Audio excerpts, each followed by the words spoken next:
Hi everyone, my name's Julia Vandermark and I am a mental health counselor and part of the school-based counseling team here at Access Counseling Services. Today we're going to be going over depression in kiddos and how that impacts social emotional learning in the schools.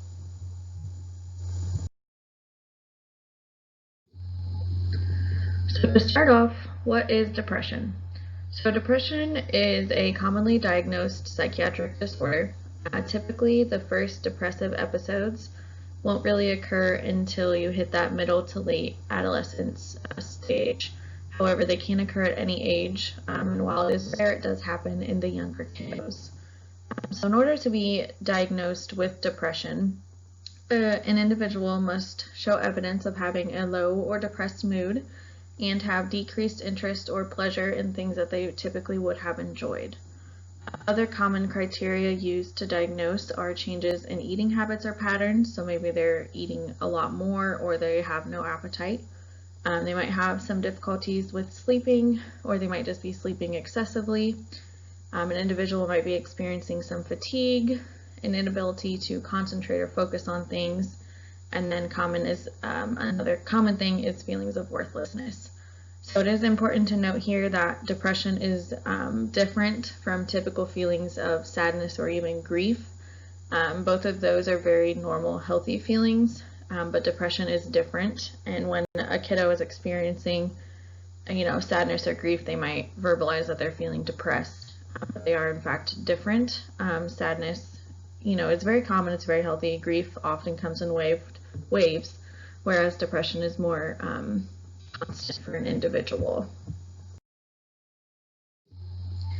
So what depression will look like in the classroom is a little bit different for younger kids than it would be for adolescents, so your middle school or high school age kids. In children, it'll look like just maybe a lot of school absences, not wanting to go to school, feeling sick, being really sleepy, isolating themselves, or having very poor social skills. They may also be defiant, throwing a fit, that kind of stuff. Maybe they don't do well on their work, or they just don't complete it at all. They might have a lack of focus or can't concentrate. They'll be probably very restless. They might be very sensitive, so have easily hurt feelings, cry easily, or be quick to anger. Whereas in your adolescence, some of it's very similar, but it might look a little different. So they'll have the defiant behaviors as well. They'll have some difficulty maybe with authority. They might be argumentative. Again, the social isolation and withdrawal will be present. They tend to be more pessimistic or have self-deprecating comments. They may change friends frequently.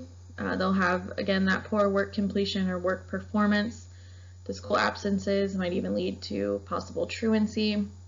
There'll be that sleepiness again. They could exhibit some suicidal thoughts, maybe some risky sexual behaviors, and they might indulge in alcohol or drug use or even engage in theft.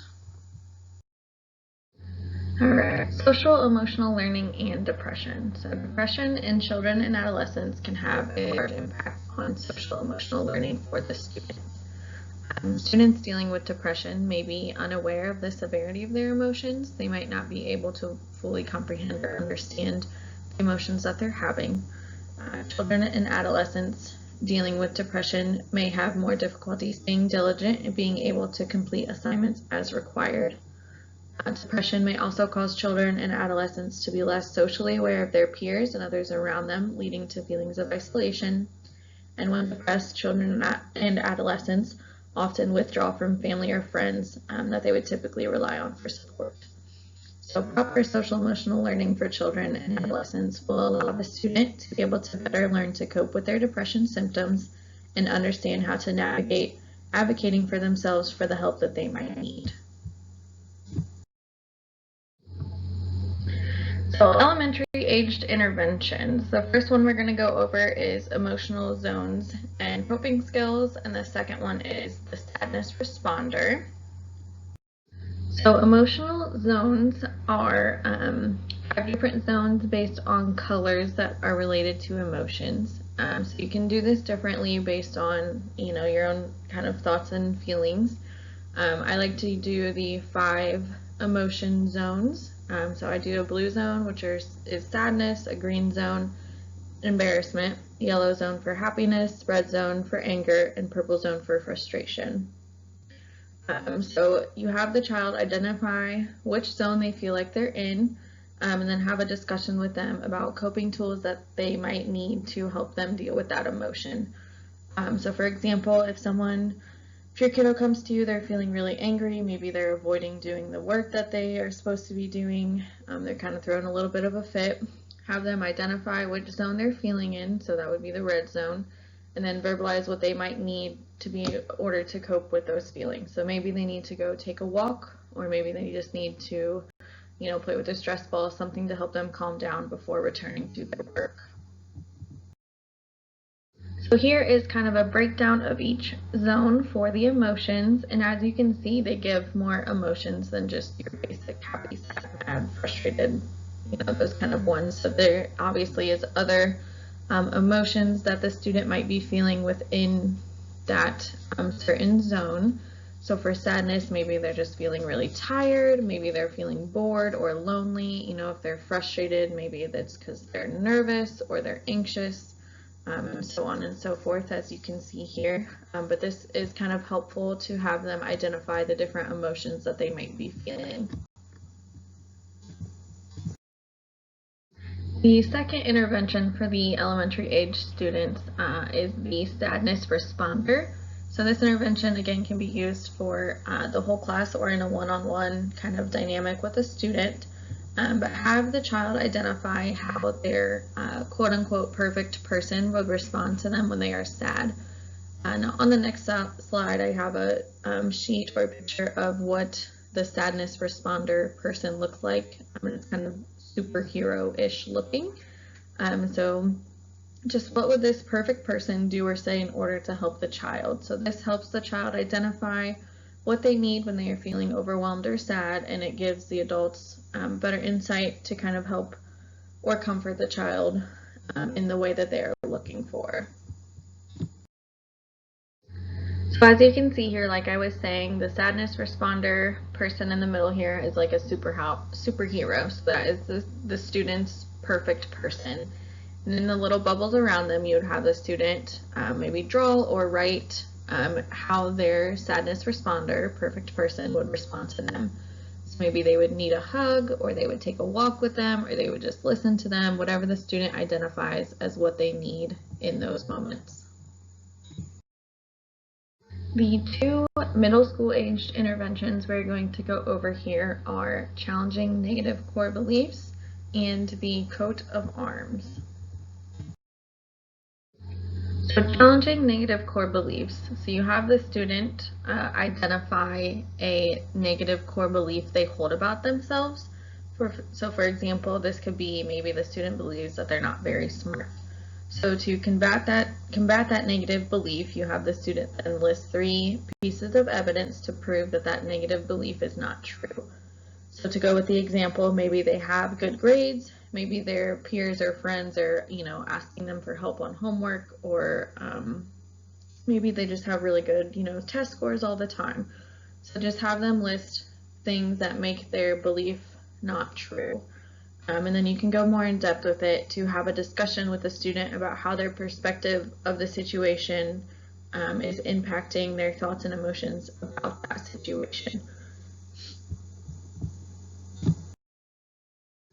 I personally like this worksheet on negative core beliefs because it allows you to go more in depth on the perspective side of things. But this can be used, this intervention can be used as simply as if you hear the student say something negative about themselves, you just make them say 3 nice things about themselves. But if we really kind of want to get to the root of that core belief, we do have to make sure that the evidence is contrary to that negative core belief. But for the perspective, as you can see, the sunglasses kind of give us an idea or how to visualize or see how their core belief impacts the consequence of the situation or the thought. The second intervention for the middle school aged kiddos is the coat of arms activity. So this can be used as a really effective tool to combat depression in adolescence. So for this one, as you can see on the little template to the side, there's a little quadrant and a banner at the bottom. But each quadrant you can just pick a different topic for, and then have the student fill out the quadrant accordingly. They can draw it, they can write it, whatever they would like. But just some examples for each quadrant would be have the student list their strengths. A second one would be their support system, maybe some hobbies that they enjoy or goals that they have. And you can kind of tailor each coat of arms template or topic to fit the student that you're working with. And then at the bottom in the banner, you just have the student create a motto or a mantra that they can say to themselves as just a little reminder. This could be something just like telling themselves that they're worthy, or it could be maybe a quote they really enjoy, something like that, but something that brings them positivity. The two high school aged interventions that we are going to be going through are challenging negative thoughts and the DBT House. Challenging negative thoughts is very similar to the challenging negative core beliefs that we went over earlier, but it's slightly more in-depth, which makes it more appropriate for the high school age students. So when a student presents with negative thoughts, a way to cope with that or deal with that is to challenge them to provide evidence, again like the core beliefs one, but to prove that those negative thoughts are not true and to think about them more in the long term. So you'll see on the next slide a worksheet that gives you where you can have the students fill out all of the answers to all of these prompts, but have the student answer the following prompts. Is there substantial evidence to support the thought? Is there evidence contrary to the thought? Is the student attempting to interpret the situation without all the evidence? So are they engaging in confirmation bias? Are they only looking at the evidence to support their negative thought? Ask them what they think a friend would think about the situation. Ask them if there's a way that they can look at the situation positively and how that makes it different. And then to think about it in the long term, ask them if it will matter a year from now or 5 years from now, that kind of stuff.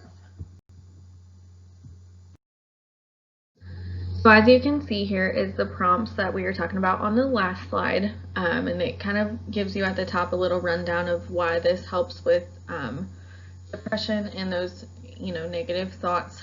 So like this says, if somebody gets one criticism, maybe that is making them feel really negative or thinking in an irrational way about their performance. So just have them go through these questions to help them look at the positive sides of things and the real evidence to support their negative thoughts not being true.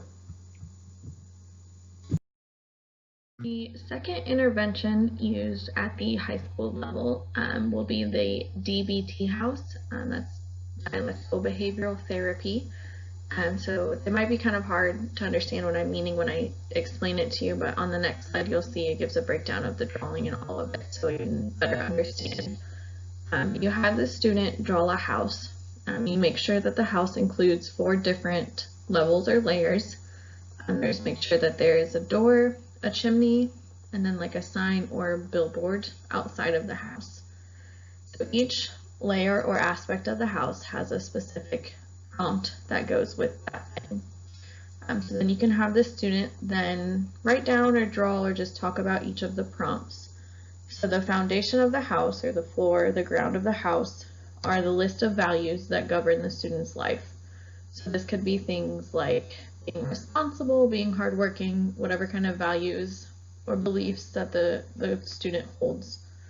The walls of the house then are people or things that make the student feel supported, friends, families, teachers, coaches, whatever. The door is a list of things that the student likes to keep hidden from others. So for example, if the student is dealing with depression, maybe they feel like they have to keep that hidden from other people. The first layer is a list of behaviors the student is trying to gain control of, or things in their life they want to change. So maybe they want to try to get a hold of their anger or irritability, or they want to change the way they interact with peers, something like that. Layer 2 is a list of emotions that the student wants to experience more often or in a healthier way, and emotions that they want to better understand. So, a student dealing with depression might want to experience happiness more often, or happiness in a healthier way. Layer number 3 is you have the student list all of the things they're happy about or that they would like to be happy about. So maybe they're happy with their friends or with their grades or being in band. Maybe that's something that brings them happiness. Layer 4 is you have them create what a life worth living would look like for them. So this is just basically their overall goals. What do they want their life to look like? Maybe they have a job or a family or something like that. So in the chimney of the house, this is where you have them list their coping skills, the things that help them blow off steam or cool off. This could be going for a jog, walking, listening to music, any of the coping tools that they utilize. On the sign, you have them list the things that they're proud of and they want people to know about them. And then the roof is the list of people or things that help make the student feel protected or safe. So as you can see here is all those different things that I was talking about, each level or layer, the roof, the sign, the chimney, all of that. So as you can see, the prompts are in each section of it. So like I said, you can draw it up just like this. You can have them draw in it or just write it down or even just talk about it, whatever you think would be most beneficial for the student in that moment. Okay, thank you guys so much for listening. I appreciate you taking the time to listen through all of this. And if you have any questions or comments, please feel free to reach me at the email there provided. Thanks again.